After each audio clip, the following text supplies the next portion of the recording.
everyone, I'm Lori LeBay, and I am with Alzheimer Speaks and a platform called Conscious Caring Resources. And I'm thrilled today to have Norrms McNamara with us over in the UK. This man is a mover and a shaker, and he has definitely changed my life along with thousands of others, probably hundreds of thousands of others around the world. And today we are going to just talk with Norrms and see what he's been up to. He was diagnosed with dementia. I'm going to let him talk about that.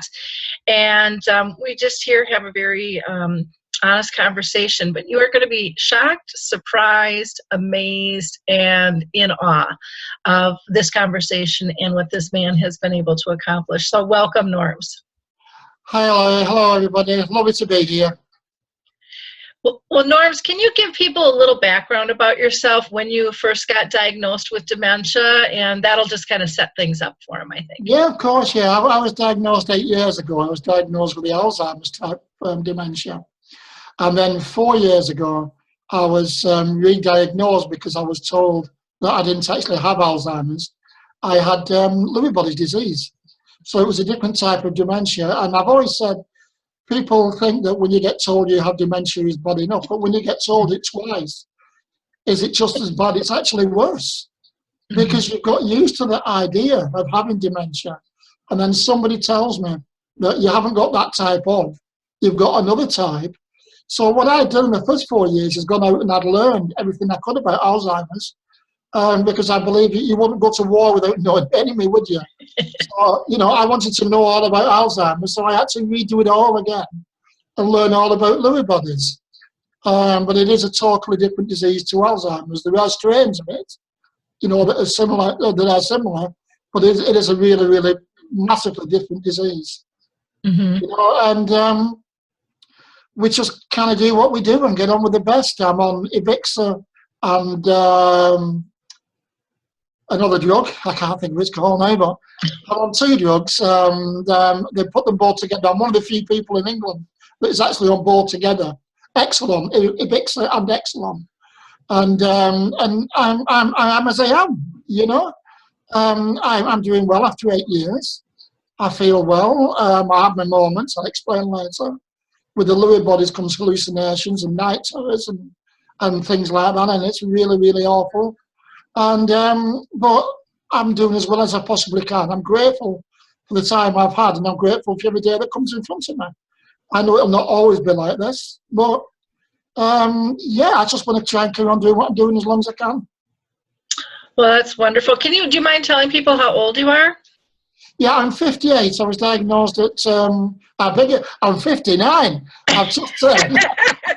You just had a birthday. I just turned 59, yeah. Yeah, I'm 59. I was diagnosed 9 years ago now, yeah. Okay. Because I think that's just one of those big stigmas too, in myths of how old someone is, in terms of dealing with this. We have friends, in every presentation I do, I always mention about the age thing and the age stigma that goes along with dementia. Now, I've lost friends, 40-year-old, 50-year-old, and younger. We're in touch with a couple whose daughter has dementia, and she's 9 years old. Oh, wow. 9 years old.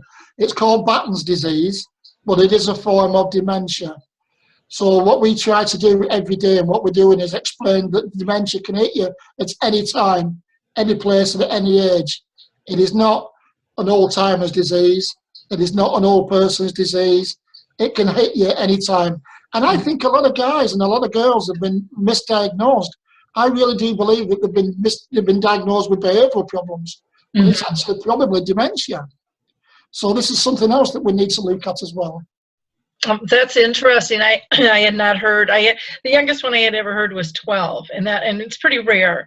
But part of the rarity too is that doctors aren't even educated enough to know to diagnose it, so they're not looking for it. Even like for a person your age, or those 30s and 40s that are having issues, they haven't been diagnosed because doctors haven't been trained to look for it, because they were under the following kind of the myths and the stigmas held to the disease that, well, you have to be really really old, and this is an aging thing and Yeah. stuff. And now we're now we're coming up with all the concussion stuff is getting a lot more attention too, and the significance of that with the CTE, and the different types of dementia keeps changing.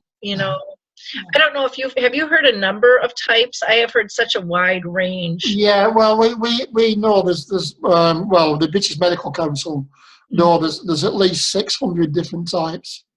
Wow. Of dementia. Yeah, but obviously the more 5 prominent types are Alzheimer's, vascular, frontal lobal, Lewy bodies, and Korsakoff's, which is alcohol-induced.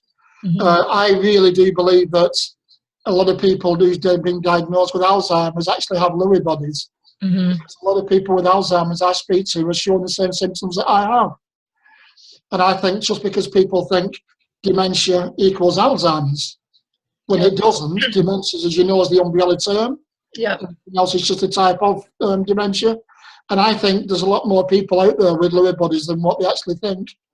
Yeah, I would tend to agree, because there's a lot of times where people all of a sudden, like you, the diagnosis has changed. And I was at a conference yesterday, and the doctor was talking, and he said, well, we used to call it senile, and we used to call it this, and we used to call it that, and the names keep changing. So for the general public, it's really hard to keep track, but for the doctors, it's really hard too. And and when you think of, I never heard as high of a number as 600. I had heard up to like 260 from like 80, which shocks people too. But it's growing and changing. It's going to be kind of like cancer. There's all different types and different segments, even within a certain category. I think they're going to find different levels and courses that it'll take. But all in all, it's been around 100 years, but it's a baby disease in terms of what we know about it. Exactly that. Yeah, I mean, it was diagnosed over 110, 15 years ago, as you said, Laurie. It's by Alois Alzheimer. But if you look back in history, the madness of King George, and think Alzheimer's been around since the dawn of time. Yeah, it's always been here. I did a conference last week, and I got asked certain questions, and one of the questions, is it because of the aluminium? No, because it's always been here. Is it because of the additives in the foods? No, because there was no additives 100 years ago. It's a disease of the brain. It's not because of what we're eating or what we're drinking or what we're watching on TV. And it's certainly not contagious, as some people strangely think. It is a disease of the brain. And last week's conference, people said to me, like, you're not political. And the Purple Angel campaign, which I run, which, as I'll explain later, isn't political. But the other political stance I have is funding for people with dementia. Now, I don't know about in the US, but in the UK, dementia charities only get 1/6 of the funding from the government as what Cancer UK gets, as what Heart Foundation UK, or as what brain aneurysms gets, brain cancers and things like that. My argument to the government is, and was the last time I was in Downing Street, I argue with the Prime Minister that I've met people who have heart attacks and survived. I've met people who have had brain aneurysms and survived. And I've met people with cancer and survived. I have never yet met anybody who has dementia and survived. So why is it we're only getting 1/6? It is totally wrong. The governments on both sides of the pond need to look at this and need to get behind it and say, we need to fund this. We need more money because we're putting the money, we aren't putting it where we should do. But that is the only political stance I have on it. Yeah, well, and I'm with you too. And they have made great strides in terms of even just both sides of the pond talking to one another, and the research starting to share information which wasn't shared before, because they were giving money to one company to do the same research another company did, because no one's sharing the information. And what a waste.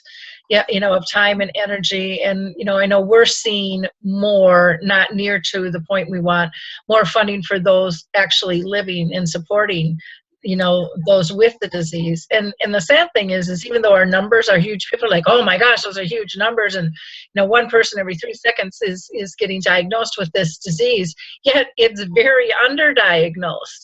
Yes, it is. And then those that even are diagnosed, a lot of them aren't even told that they have the disease, because the doctors are so uncomfortable because they don't know what to tell them or how to help them. So it's just like, you know. Yeah, when I was diagnosed, my doctor said to me, my consultant said to me, I sat there with Elaine, my wife, and he said, would you like to know the results? And I kind of looked at him and thought, well, why would I be here? Yeah. Why would you even ask me that? Obviously I would. If I didn't want to know the results, I wouldn't be here, would I? Yep. You know, it seems the daftest question I've ever been asked. You know, well, I've done conferences in the past. Last year, I did an international Rotary conference and spoke about Lewy bodies, and the doctor came up to me and said, thank you so much, because I'd never even heard of Lewy bodies. And that was a GP. Yeah. That was a doctor. I didn't know what to say to him. And it's not like me, Laurie, you know me, I'm not usually lost for words. I had no idea what to say to him. Yeah. You know, if these guys don't know about it, what chance do we stand? Yeah. We have a long way to go, but we have come a long way. Yeah, we really have. But yeah. So the train has left the station. Yeah. And but I really think that it's been powered by grassroots efforts and people like yourself that have really forced the issue and said, hey, we can do something about this together. Even if government and large organizations aren't willing to do what we think needs to be done, we can still raise the voice. We can pull people together. Agree. Yeah, the whole history of the world, no matter what country you live in, the whole history of your country, of my country, has been shaped by what they call the common people. Mm-hmm. It's not been shaped by the politicians. It's not been shaped by royalty. It's been people on the ground, grassroots, who shaped history. They've stood up and said, no, we're not putting up with this. We want to make sure it's better. We want to do it a different way. And that's how history's evolved. Mm-hmm. And this is why grassroots will always come up tops. Because we're the people, I'm the person who's living with dementia. You're the caregivers and the carers out there that really know what's going on. Mm-hmm. You know, you're the ones that's living with it 24/7. Yep. You know, paid or unpaid, it doesn't matter. You're still living with your caring 24/7. It takes a very, very special kind of person to be a carer. Yeah, this world would be lost without them. There is no doubt about it. But it's up to the guys like us to do something and stand up and put our head above the parapet and say, no, that's not right. This is how it really is. And that's how the Purple Angel was born. Yeah. And then before we get into the Purple Angel, I kind of want to talk a little bit on how you and I got to know one another in the memory cafes, and kind of go in our history here. Basically, I met you online. We've never met in person. My gosh, I feel like I know you. I mean, I feel like you're my neighbor.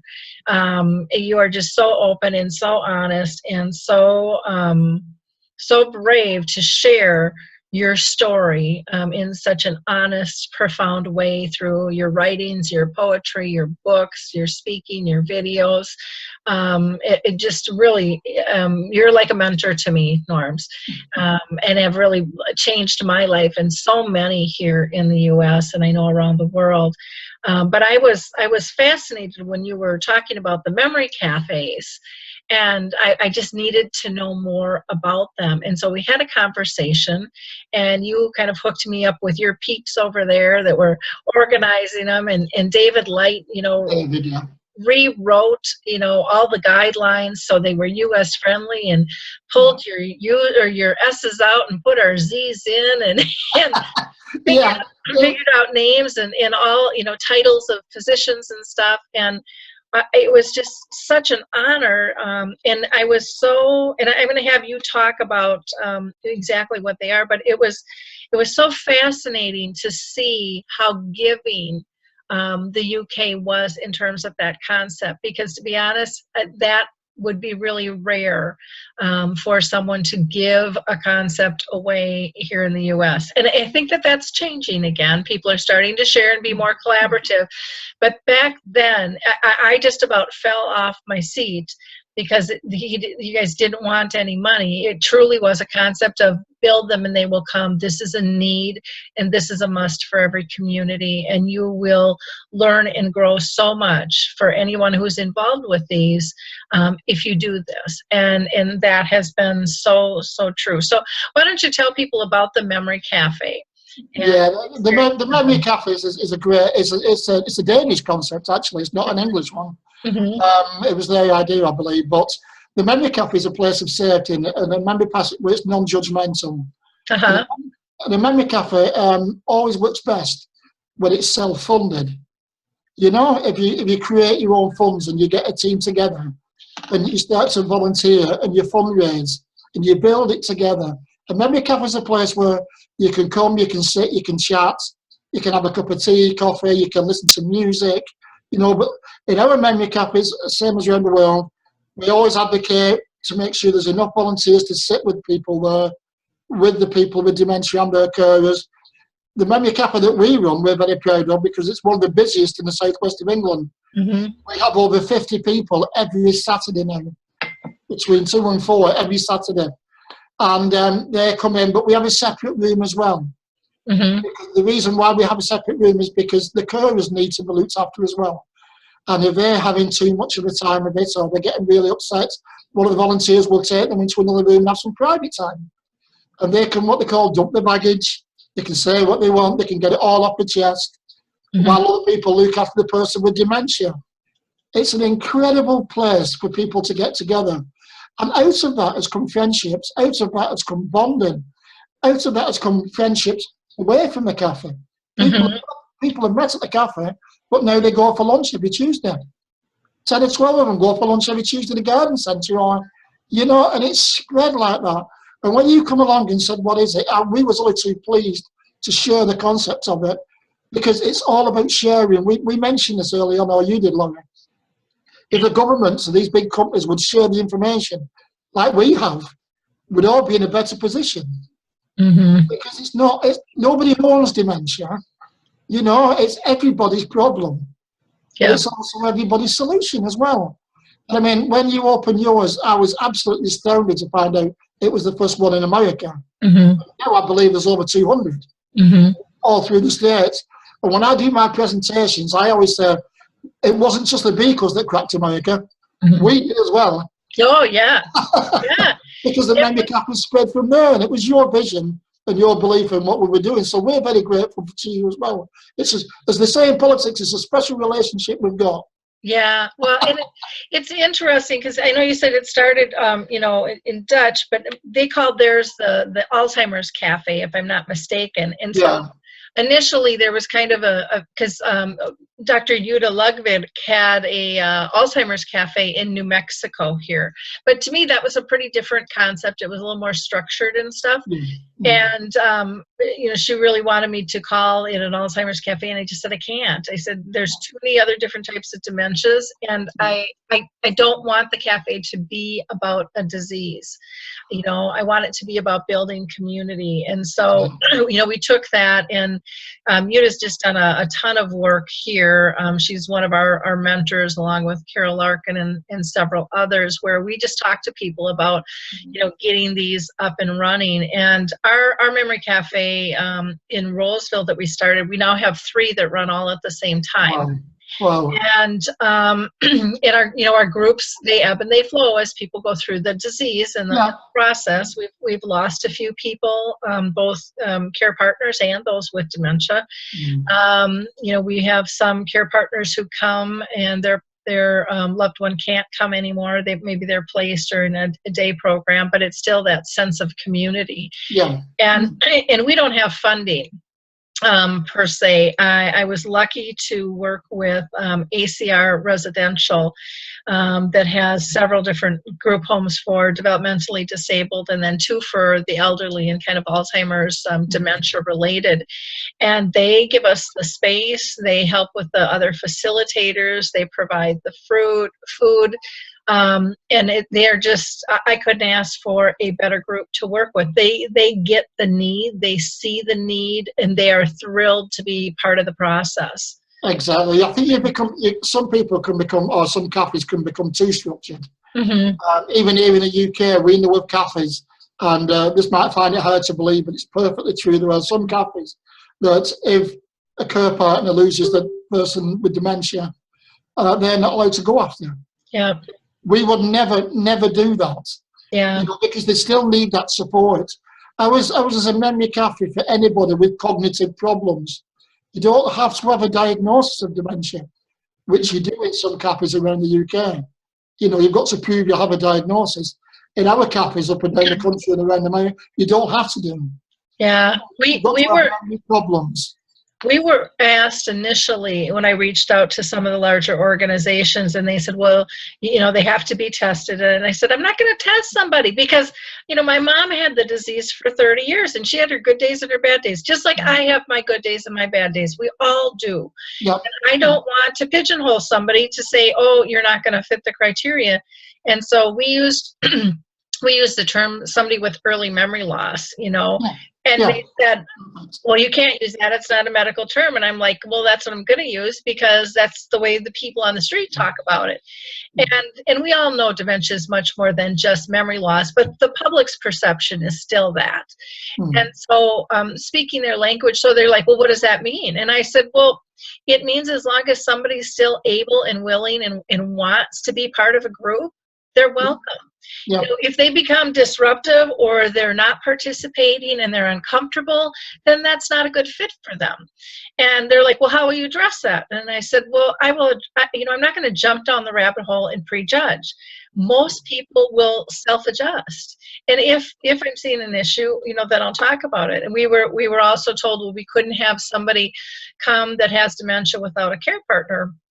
And I said, well, why? And they're, it'll turn into a day program and you're going to have liability and da-da-da-da-da. And I said, do you have any idea how many of these people are still driving? And they looked at me shocked. Yeah. And I said, or whose partner has to work because they no longer can and they're the breadwinner. Or maybe they don't have a partner. Maybe they live alone. They need us even more, Yeah.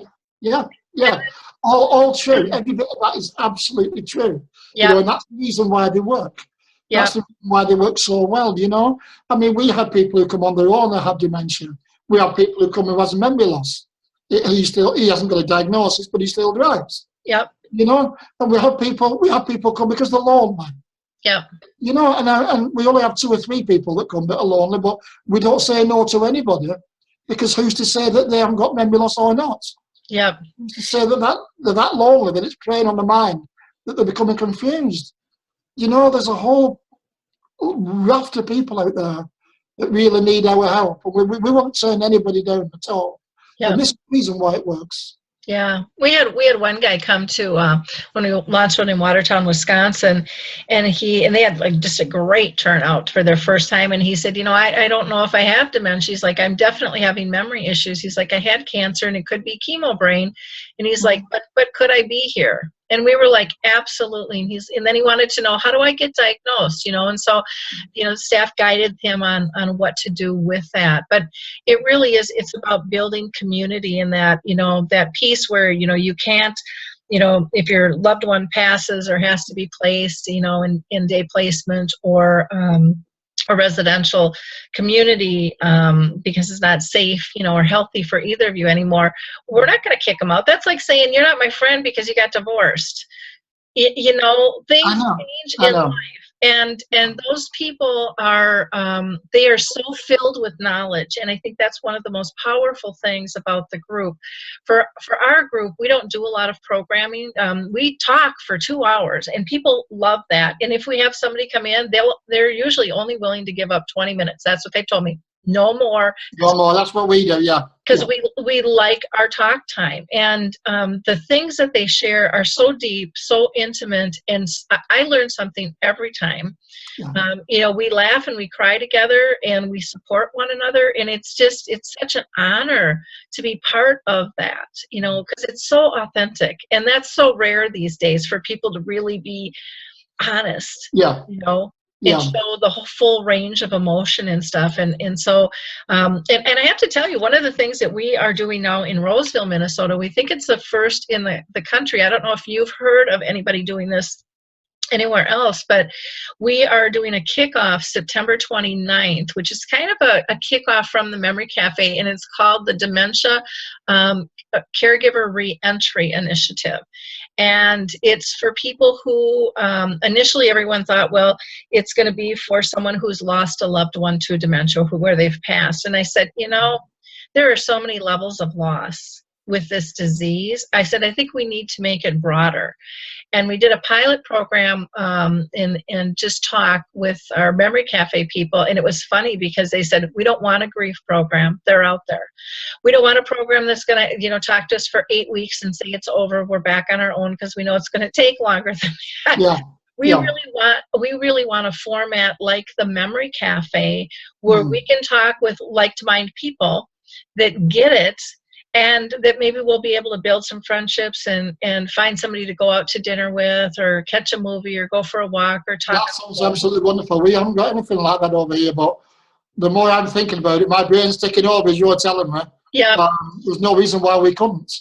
No, it's very simple. And everybody, I don't know if over there, but I still here in the US, everyone's like, send me the criteria, to be a memory cafe. Send me, and I'm like, this is not a bed in a bag. It doesn't work that way.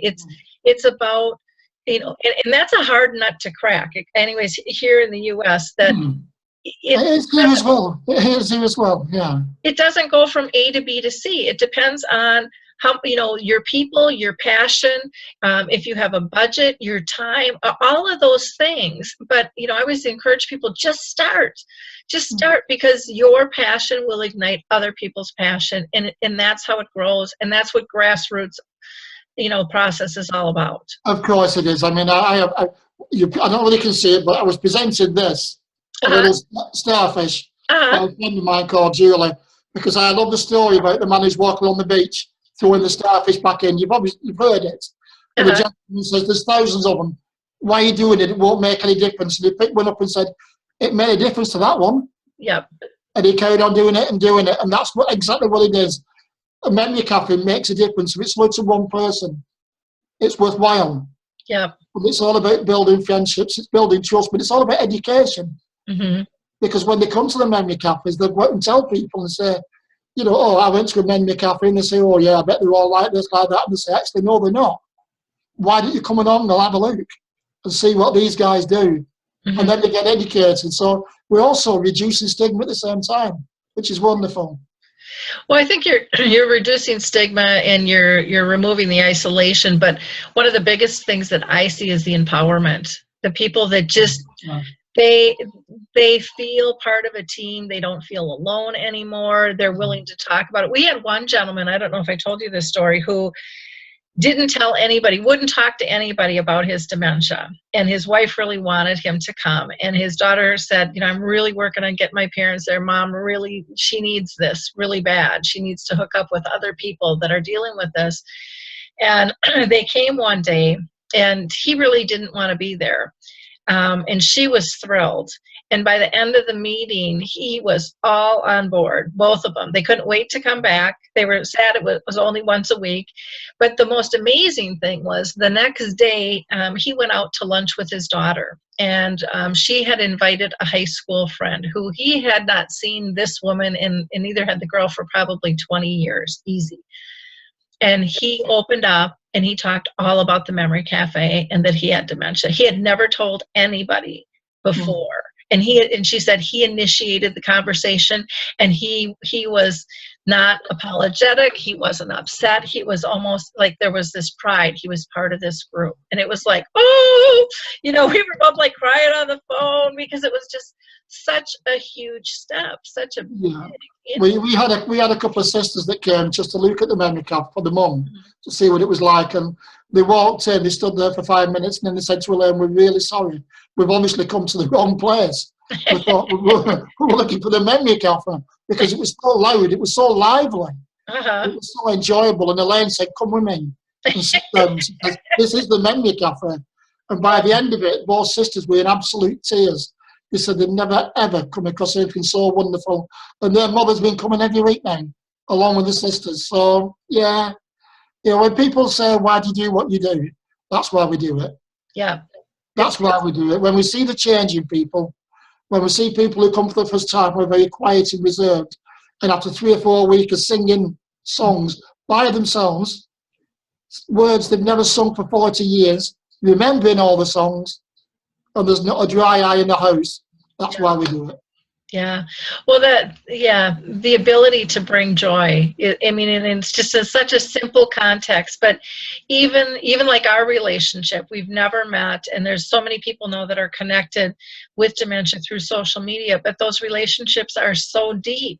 Yeah. Because we don't just focus about stuff that doesn't matter.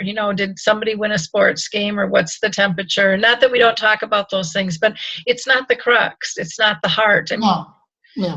And so very, very cool. So I can't thank you enough. I'm just going to put one more plug in for, we opened one up in Wilmer, and I just kind of mentored them. Their first one, they had 30 people show up. Wow, that's wonderful. And this was a rural area. The second one I was able to make, the first one I was speaking at, so I went to the second one. The second one, they had about the same number, but there were like 6 couples that called an RSVP that they couldn't make it. So they already have to split into another group, and so they're maneuvering that. But what a great, I mean, how exciting is that? Yeah, and it's evolving. Yep. It's evolving and it's growing, but it's a great growing, you know? And it's a wonderful concept, but it's just helping so many different people. Yeah. Well, why don't we talk about the Purple Angel Initiative, when that started, why that started, and how that started? Well, the Purple Angel began as a Toy Bay Dementia Action Alliance. It was a local thing. And then when we created the logo, the Purple Angel itself, when we put it on the internet, the whole world and his wife wanted to know what the logo was all about. And when we explained that we have like Alzheimer's Disease International, we have Alzheimer's Society, Alzheimer's Association, Lewy Body Soldier, but the whole world didn't have a logo for dementia. And they didn't have one that encapsulates every type of dementia. And that's the reason why the Purple Angel was born, to make sure that nobody fell through the net, and to make sure that we caught everybody and tried to help as many as we can.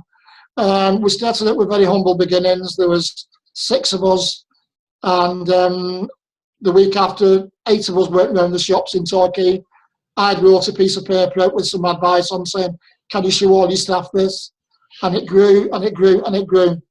At this present moment in the UK, Toy Bay has, without doubt, the largest dementia-friendly community in the world. We have over 2,000 businesses signed up. We have buses, we have trains, we have Virgin Airlines signed up, and from that came the Purple Angel.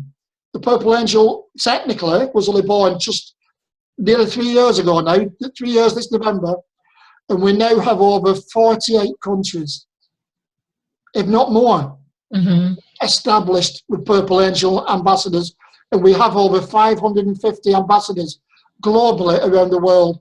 They have their own teams. We have Purple Angel cities in America. We have memory cappies in Nigeria, Turkey. We have Purple Angel ambassadors, Australia, China, Japan. You name it. I think Jane Moore's got a map somewhere. And it shows all the country we're in. And I sometimes sit back and think, wow, what have we done? But it's the most wonderful, wonderful thing, because every one of us is a volunteer. Not one of us has ever taken a wage. We do what we do because we love what we do. We do what we do because one of my favourite things I always like to say is to help somebody who will never even possibly meet has to be one of the most selfless acts a human being can do. Because what you do for others, they will do for them. So when we go into shops and we say, can you read this literature? And ask all the staff, if you multiply that by all the customers that come in every year, how many people are you helping? You're talking about millions across the globe. And again, it's just a simple concept, a simple idea. And from that has grown so many things. World Rock Against Dementia last year. An incredible day. 26 countries around the world came together on one day and did something different in every country. I was being sent videos and recordings on tablets saying, have you seen what Japan's done? Have you seen what's happening in China? Look at Australia, they've had their day. America, all over America, people were not celebrating dementia, but coming together and saying, we've had enough, we're going to stand up against this now. excuse me, and it was the best day of our lives. And we're going to do it all again in March 2017. 2017, so, you know, absolutely wonderful, yeah. But I couldn't have done it without Elaine, my wife. It was the original angel, because I call her my angel in my boots. And that's where the logo came from. Mm-hmm. It's colour purple because it's a holistic colour for healing. So we put the two together, and I couldn't do anything without my wife and the team I have around me. I still have a team now as what I had 3 years ago. And every one of them's a lady. Everybody on my team is a lady. Yeah, apart from one. We don't see much of them these days, but technically still a member. But every one of my steering group is a lady. And I wouldn't have it any other way. Because you guys get things done. You guys get things done. I just sit there. I'm just the chairman. I just listen to all the ideas, and I step in sometimes. But they're the engine room. Mm-hmm. They're the ones that make it happen. I just have some ideas every now and again, and they'll go, oh, here we go again. You know? But then they complete it and they do it. I'm very proud of them. I'm very proud of every ambassador around the world. And I'm very proud of what's been achieved up to now in less than 3 years. Goodness knows what it's going to be like in 3 more years, you know. But I'm really looking forward to it. It's very interesting. It's fun to see how the Purple Angel has spread, you know, around the globe, and the differences that it makes. People contact me pretty much on a daily basis, you know, wanting to be involved in the project and getting stuff off. And in fact, I'm working with a group here in Minnesota in Hopkins, and they just made a big banner for some dementia education that they're doing, and the Purple Angel is right on there, you know, with it and stuff. So it's very, very fun to see. People do sometimes think, they say to me, do you ever sit back and think about what you've done and what you've started? And I say, and honestly, no, I don't. Mm-hmm. Because if I did, I think it would just blow my mind. I just keep my head down and we just get on and do it. Yeah. Because I think it would be far too overwhelming to try and make sense of it all. But thank goodness it is happening. So, you know. Well, and I think it's happening because you believe it can. You know, there's so many out there. That's one of the things I tell people when they, you know, a lot of people are starting the dementia-friendly communities and stuff. I said, stop going after the titles and go after people that really care, that really have the time and the energy and are willing to participate and to get creative. I think that's one of the coolest things, is just seeing the creativity, that there's no limits. No matter what your passion is, somehow it can probably be twisted and turned to help people out with dementia, you know. Yeah. If you apply it. I mean, you look at from authors and singers and artists and movie directors, and I mean, kids doing stuff. I mean, it's endless, and it's very fun, very, very fun. Yeah, and the Purple Angel, we brought, as you know, we brought different products out. We brought MP3s out that remind people to eat or drink, and who have dementia live on their own. So that'll stop being no fluid intake. You know, that'll stop dehydration. These MP3s remind people to lock the door, tune the cooker off for safety. You know, this is what we do with the Purple Angel. They're really tiny ideas, but they grow and grow. We've invented a doorbell. That's when you press the doorbell, it tells people they don't want no doors, they don't want no gardening done, it doesn't want no tiling done, no roofing done. You know, and it reminds people, it puts people off. We've invented a phone app that reminds people never ever to give the bank details out over the phone. So therefore, people don't get, and this doesn't apply just to people with dementia. This applies to anybody who's vulnerable. Yep. You know? And from small ideas and having the right backing and having the right team around you, all these are now available in the UK, and they're available all over the world. And if anybody wanted to contact you or me about them, we're always here, because these things work. These things are saving lives. The GPS, is saving lives. You know, and that was an idea that came out of, unfortunately, a lady who died. And me and my wife sat there, watched the news and cried. We couldn't believe it happened. So we came up with an idea of how to stop it. And now the Bob GPS are now global now, and they work anywhere in the world. You know, this is not rocket science. This is easy answers. You know, easy ideas, and put together quite easily. And they don't cost a lot of money either. Well, and I think that's one of the nuts you've cracked in terms of you just keep it simple, and you just go it, because everyone thinks everything has to be complicated, and it doesn't. It just doesn't. I get the same thing with the stuff I've done. People are like, "How have you done it?" And I'm like, it's all doable. Yeah. You just have to look for alternative ways, and and people think I have this big budget because of the radio and the this and the that, and I do everything on a shoestring. Yeah. Yeah. And it might not be top-notch quality, but what I find is that most people don't care if there's a blip here or there. They just want information, and they want someone who's authentic to kind of guide them and give them good information. I have to just give a plug for the Alzheimer's Speaks resource directory. So if people have resources, tools, or products that they want to share, get a hold of me and I'll send you directions on how you can input that into the directory. Because that's one thing I think that we're missing too, is really a place where people can go to get non-biased information. I believe that everybody who's looking needs something a little bit different. That's how we were as a family, and I got really frustrated finding that certain organizations felt that they could control what it was we needed, and that's our decision as a family. That's everyone's right to be able to look at things. And but again, I think a lot of organizations go from the liability angle of, well, what if? And it's just like, you have a clause that says you do your due diligence, just like when you go buy a house, you have to do due diligence. Yeah. And you could vet somebody or an organization or a product, and 2 seconds later something could change, and they hired just that wrong person who wants to take advantage of somebody, and that happens in the world all the time. And so do we not do anything in fear of? But that's how we market things. That's how we I think that's one of the things that needs to change too, is we tend to market by fear instead of hope. And I think you and I are very much about hope and about progress and about collaboration, and that's a whole different piece of the machine. I get emails every week from people saying, "Are you hiring? How many works for your company? You must live in a big house. You must, just like you." Yep. We live in sheltered housing, which is provided for by the government. It's one flat with one bedroom and one computer. That is it. That's all we have. We don't have a big house. We don't own our own car. We don't own our own house. We live within our means because we haven't got that much.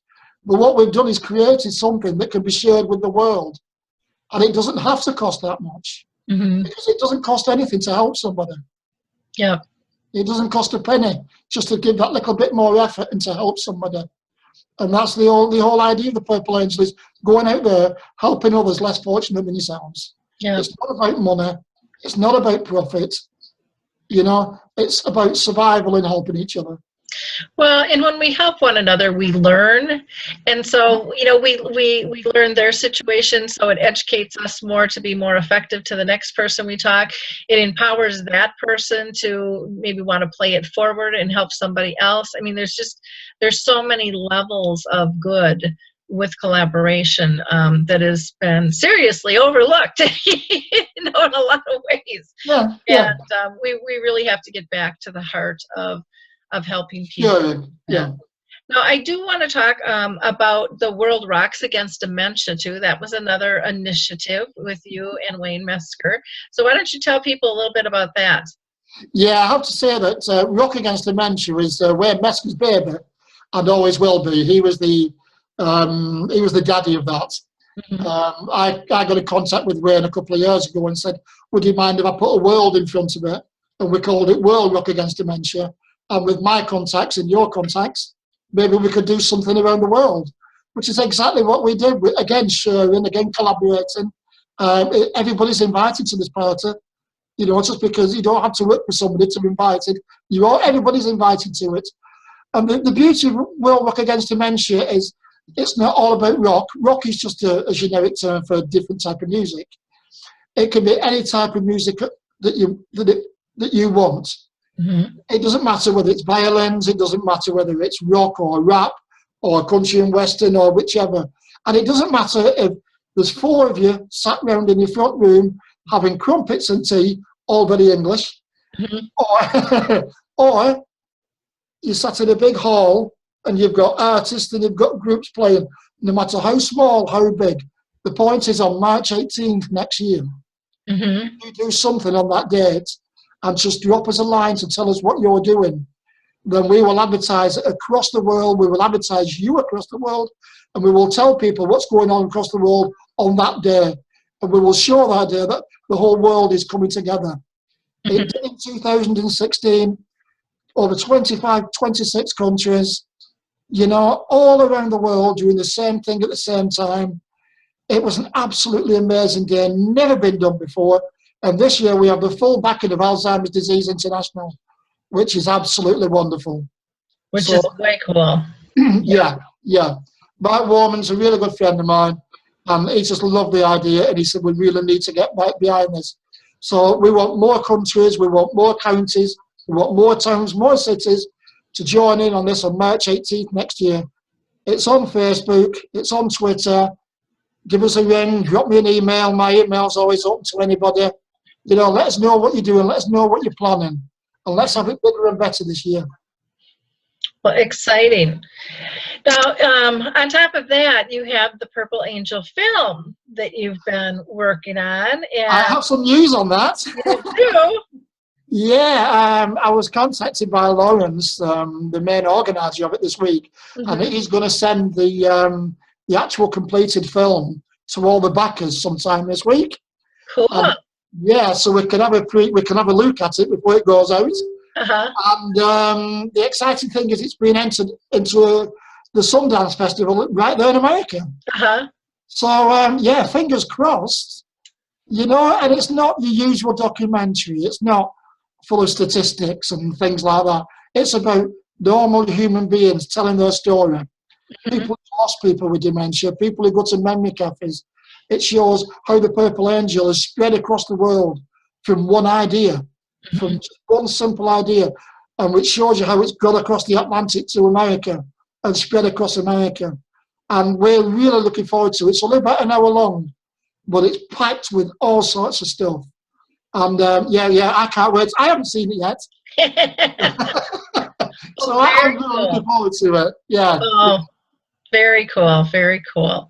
Well, you'll have to keep me posted on that. So I will, don't worry. I will. Yeah. I'm going to actually email Lawrence when we finish now and find out where it is. Oh, very neat. Yeah, that'll be really exciting. Now, the other thing is you have written several books, but you just finished what you say is going to be your last book. Yeah.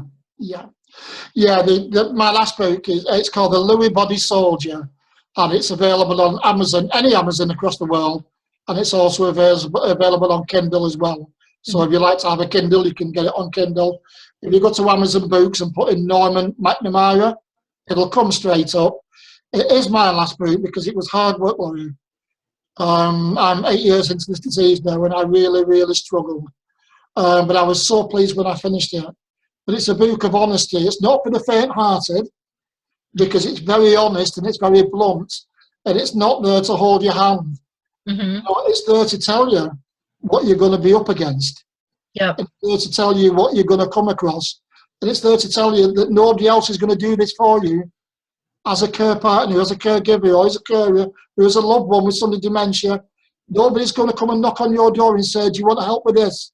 You've got to go and do it yourself. But what it will do is explain how to do it, and where to go, and how to react to certain situations. I've also included the blogs that I do to make it more prominent and more relevant. And I've also thrown in poems in there as well, because the last few books I've written have either been about blogs, poems or stories. So what I wanted to do was encapsulate all three in this one book, and then people get value for money as well, and we all like a bargain. You know who you are, we all love a bargain. So I put it all into one book. Sadly, it will be my last book, but the feedback I've had has been absolutely incredible. I've had feedback from doctors, from clinicians, saying everybody must read this book because it's coming from the heart, and it's come from somebody living with this type of dementia, and anybody with any type of dementia must read it, because it tells it as it is. There's no cobwebs, there's no holes barred. What it is, what it is.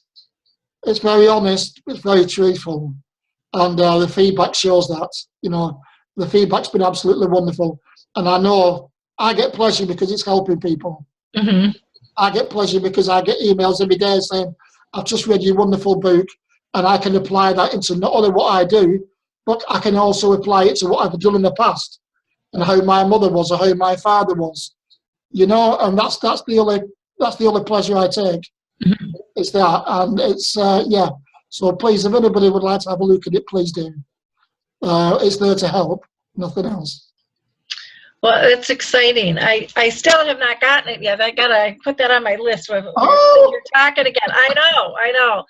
I get so busy, but I'd like a review, please. I need to get that done. And I just got a gift card to Amazon too, so there's absolutely no reason at all. I'll be checking in later. Yeah, so I'm anxious to read it. I absolutely adore your blogs and your posts and your other books. I mean, you are such a powerful writer, and you speak from the heart, and it's rare when I'm not having a tear running down my face after I read, you know, what you have written. It's powerful, and it's beautiful, and no matter what you're going through, you always wrap up in a hopeful sentence. Yeah. No matter how traumatic, you know, a nightmare might have been, or a situation you've been in, you always walk in the light, you know. That's what it's all about. It's about trying to stay positive. You know, it's about trying to look forward rather than backward, and it's about what you write about. Mm-hmm. Because people say that, you know, can you remember this? Can you remember that? And I said, well, which would you rather read about? Would you rather read about what I had for my dinner last night? Or would you rather read about my experience with dementia, or what I did as a child, and my friendships I had as a child? Which would you rather read about? You know, nobody wants to know what I had for dinner, or where I went last night, or, you know, what I had to drink from the tea. You know, that's all irrelevant. What's relevant is trying to help people, saying, this is what I'm going through. And this is what I know a lot of out there are going through as well. So hopefully this will help, you know. There'll be people watching this now and saying, wow, how can he talk like that? How can he be so coherent? You know, he's 8 years into this disease. Has this guy really got dementia? You know, and I've had this for the last 8 years, and I will make no apologies for staying well. I will make no apologies for being well. You know, what am I supposed to do? Just wither away and go into the sunset? You know, I've got my medical notes, I've got my prescriptions, I've got notes from the doctors, from the consultants. We got where we live because I had dementia and my wife's my carer. You know, we had to jump through hoops of all sorts of examinations just to get this place.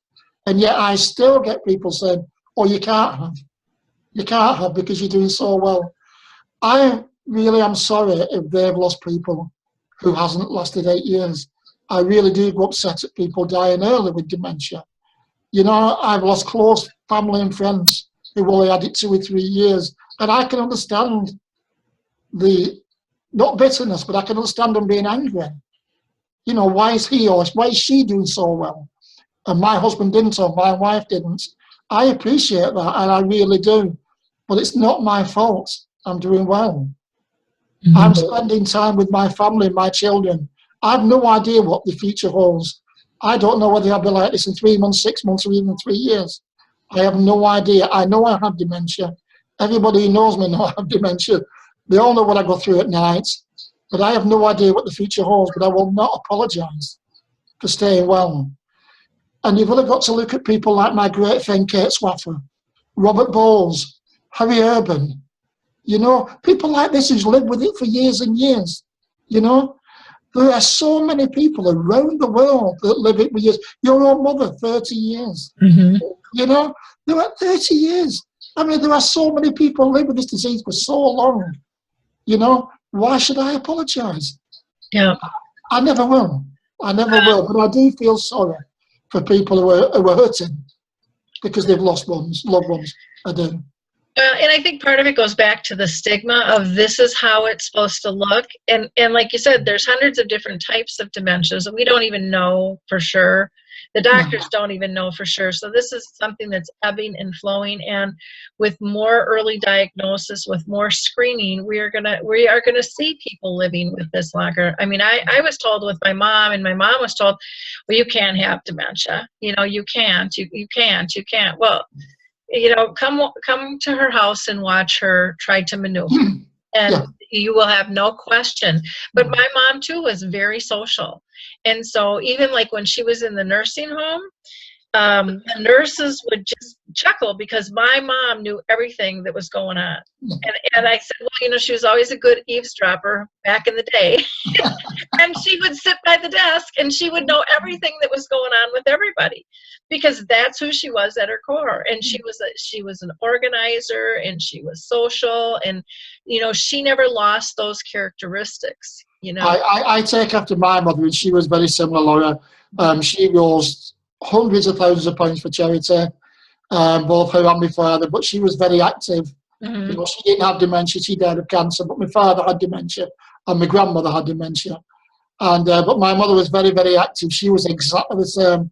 And my own consultant has 3 members in his family that's had Lewy bodies. And he will tell people that even at late stages, at some time in the day or the week, they were still coherent. They were still fully functional, you know, because it was Lewy bodies type and not the other types. There were times when they were completely lucid.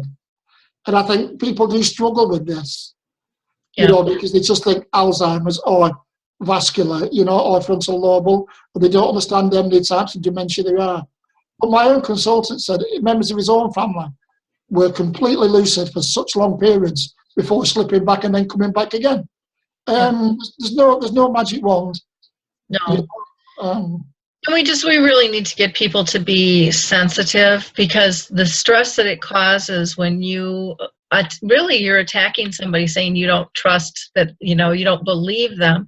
The undue stress you put on somebody with dementia, if you could see what it does to them, you know, you just throw these words out, but they are destructive. And I've seen it happen to so many people where they have to pull off social media, or they have to block people, or they have to do certain things because their character is being attacked. It's being assassinated.